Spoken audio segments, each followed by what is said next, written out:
नमस्कार, चार का चक्रव्यूह देख रहे हैं आप। मैं हूं आपके साथ सबा शाहिद शेख। नेता हो या अपराधी, आतंकी हो या जिहादी, जो भी गलत करेगा वो चक्रव्यूह के चक्र से नहीं बचेगा। उनके कारनामों को एक्सपोज करूंगी, एक एक करके पूरी डिटेल में इनके गुनाहों का काला चिट्ठा खोलूंगी। तो चलिए बताते हैं आज के वो कुछ नाम जो चक्रव्यूह के चक्र में आ गए हैं। वो है भूमाफिया। दूसरी खबर में बात मुख्तार अंसारी की, तीसरी खबर में बात सीमा हैदर की, चौथी खबर में बात ठगी की। सबसे पहले बात भूमाफियाओं की।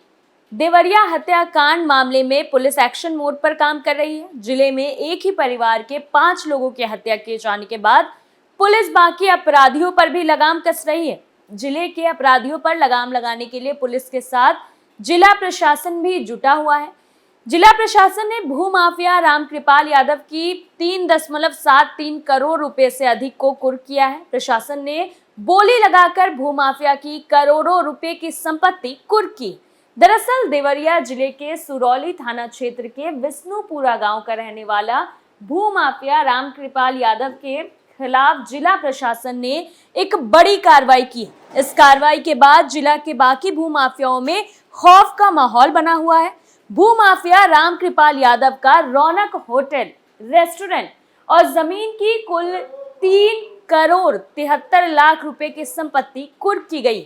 ये होटल जो कुर्क किया गया है वो जिले के गौरी बाजार थाना क्षेत्र में बना हुआ है। आपको बता दें कि उत्तर प्रदेश की योगी सरकार माफियाओं और दबंगों के खिलाफ लगातार कार्रवाई कर रही है। ताजा मामला देवरिया जिले के भूमाफिया रामकृपाल यादव के खिलाफ बड़ी कार्रवाई का है। आरोपी सुरौली थाना क्षेत्र के विष्णुपुरा गांव का रहने वाला है। इस भूमाफिया का रौनक होटल और रेस्टोरेंट 3.73 करोड़ से अधिक की संपत्ति प्रशासन ने ढोल बजवाकर और लाउडस्पीकर से बोली लगाकर कुर्क कर दी। कुर्की की कार्रवाई डीएम अखंड प्रताप सिंह के आदेश के तहत किया गया है। इस भूमाफिया के खिलाफ देवरिया और गोरखपुर में भूमि अधिग्रहण जैसे गंभीर अपराध के कुल 5 मामले दर्ज हैं। पुलिस अधीक्षक संकल्प शर्मा ने बताया कि देवरिया पुलिस लगातार अपराधियों पर लगाम लगा रही है। इसी सिलसिले में भूमाफिया की संपत्ति कुर्क की गई है। भूमाफिया का नाम रामकृपाल यादव है। उस पर गैंगस्टर की धारा पर केस दर्ज है। इसके अलावा आरोपी पर देवरिया और गोरखपुर में कई मामले दर्ज हैं। संपत्ति को गैंगस्टर अधिनियम की धारा 14(1) तहत कुर्क किया गया है। इन संपत्तियों में एक होटल, रेस्टोरेंट और एक बैंक्वेट हॉल शामिल है। दूसरी खबर में बात मुख्तार अंसारी की। माफिया मुख्तार अंसारी के साथ साथ उसके करीबियों की मुश्किलें कम होने का नाम नहीं ले रही।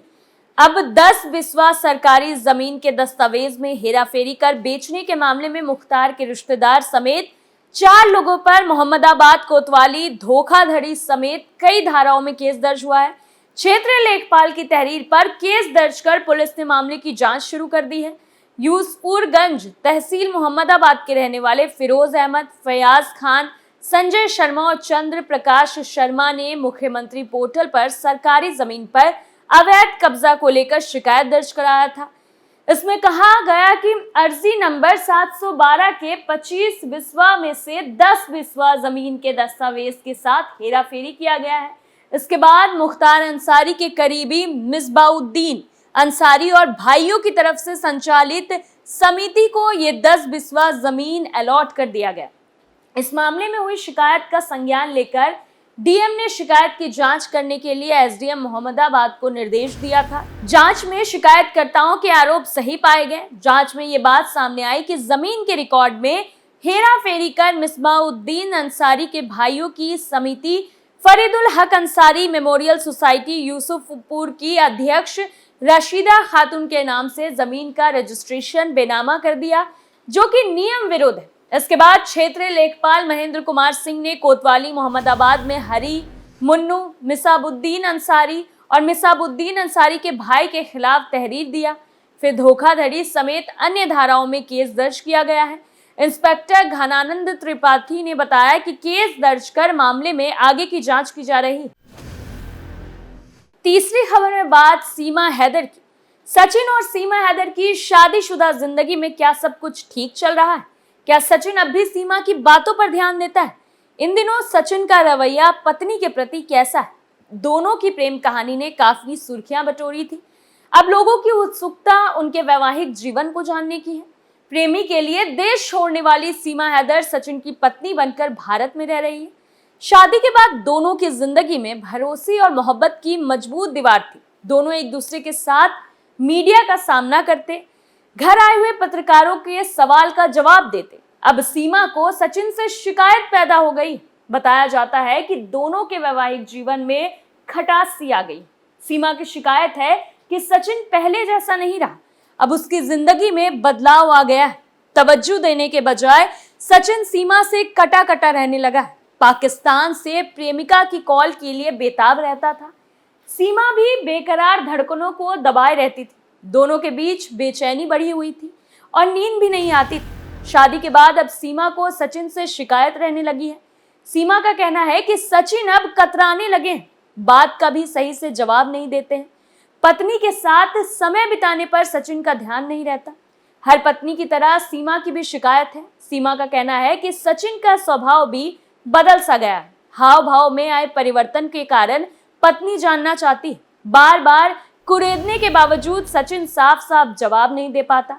बस जिम्मेदारी बढ़ने की बात कहकर सीमा के सवालों को टाल देता है। इस वजह से दोनों के बीच लड़ाई की खबरें भी सामने आ रही। चौथी खबर में बात ठगी की। उत्तर प्रदेश के कानपुर बिजली निगम में 1.5 करोड़ से अधिक की ठगी मामले में पुलिस को बड़ी सफलता हाथ लगी है। इस मामले में पुलिस ने आईसीआईसीआई बैंक के रिलेशनशिप मैनेजर को अरेस्ट किया है। जालसाजों के लिए यह फर्जी अकाउंट खुलवाने में मदद करता था। अब पुलिस फर्जी अकाउंट प्रोपराइटर महिला सुमन की तलाश कर रही है। केस्को में हुई इतनी बड़ी ठगी मामले की जांच कर रही है। कानपुर पुलिस की क्राइम ब्रांच के मुताबिक इस वारदात के पीछे बंटी और बबली वाली कहानी है। पुलिस के मुताबिक इस मामले में पकड़े गए आरोपी की पहचान बंटी स्वामी के रूप में हुई है। वो गाजियाबाद का रहने वाला है और आईसीआईसीआई बैंक में रिलेशनशिप मैनेजर है। पुलिस ने इससे पहले भी जालसाजों के इस नेटवर्क के 6 लोगों को अरेस्ट कर जेल भेजा था। आपको बता दें कि कानपुर केस्को में ऑनलाइन ठगी का मामला सामने आने के बाद पुलिस ने केस दर्ज किया था। पुलिस ने मामले की जांच शुरू की तो पता चला कि आईसीआईसीआई बैंक का रिलेशनशिप मैनेजर बंटी स्वामी जालसाजों के लिए खाता खोलने में मददगार रहा है। उसकी मदद से ही जालसाजों ने कानपुर बिजली विभाग के लगभग 1900 उपभोक्ताओं द्वारा जमा किया गया बिजली बिल के करोड़ों रुपए हड़प लिए थे। इस मामले में पुलिस अब तक पहले अरेस्ट 6 आरोपियों में से 90 लाख रुपए बरामद किए हैं। आपको बता दें कि बिजली निगम के अधिकारियों ने बैंक के कर्मचारियों की मिलीभगत से फर्जी अकाउंट खोलकर उसमें उपभोक्ताओं द्वारा पेमेंट कराने का आरोप लगाया था। इस संबंध में अधिकारियों ने आईसीआईसीआई बैंक के अधिकारियों के खिलाफ थाने में शिकायत दर्ज कराई थी। इसमें पुलिस ने बैंक के सीनियर मैनेजर और अन्य कर्मचारियों के खिलाफ एफआईआर दर्ज की थी। वहीं आपको बता दें कि जांच के दौरान पता चला कि बैंक में चिरौरी गाजियाबाद के रहने वाले बंटी स्वामी रिलेशनशिप मैनेजर हैं और उसने ही सुमन नाम की महिला के खाते का सत्यापन किया था जिसमें ये रकम ट्रांसफर हुई।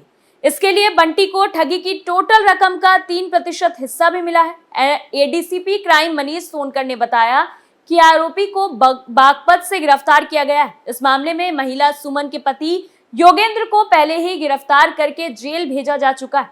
फिलहाल के लिए 4 का चक्रव्यूह में इतना ही। देखते रहिए कैपिटल टीवी उत्तर प्रदेश। नमस्कार।